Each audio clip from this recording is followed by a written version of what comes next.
In this lecture, we're going to be taking a look at Windows aggregate functions, right? So those are aggregate functions like min and max.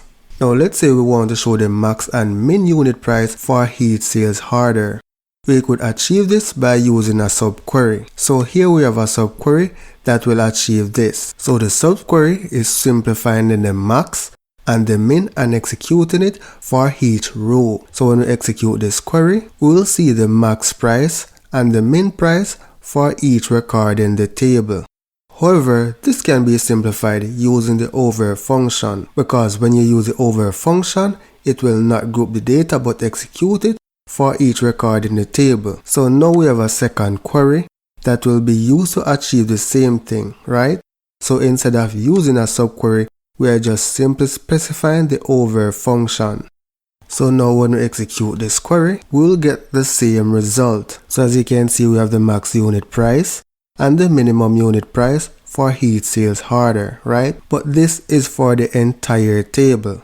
Now what if we want to find the maximum unit price and the minimum unit price for each sales order? How are we going to achieve this? Well, we can partition the data by the sales order ID. So let's scroll down and look at the third query that we have. Now the over clause takes two optional parameters. It is the partition by and the order by. However, you may use them depending on what you want to achieve. So in this first scenario, we did not need to use the partition by because we wanted to see the max and the minimum just for the entire table. Now that we have a different scenario, we want to see the max and the minimum for each sales order ID, then we have to use partition by. So let me just copy this column and put in my commas. Now I'm just going to call this max and I'm going to call the other one min. Now I need to change the aggregate function to min, right? Remove the comma to get rid of the arrow.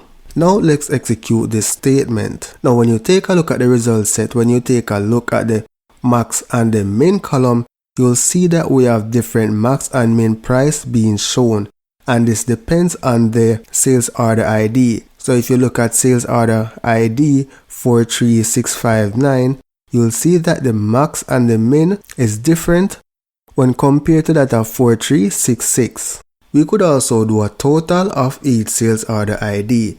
So let's copy this query again. Let's paste. So I'm just going to give this a comment as sum by sales order, right? So instead of the max and min, we're just going to use sum. So I'm just going to say total here. Now let's execute and you'll see the total for each sales order ID.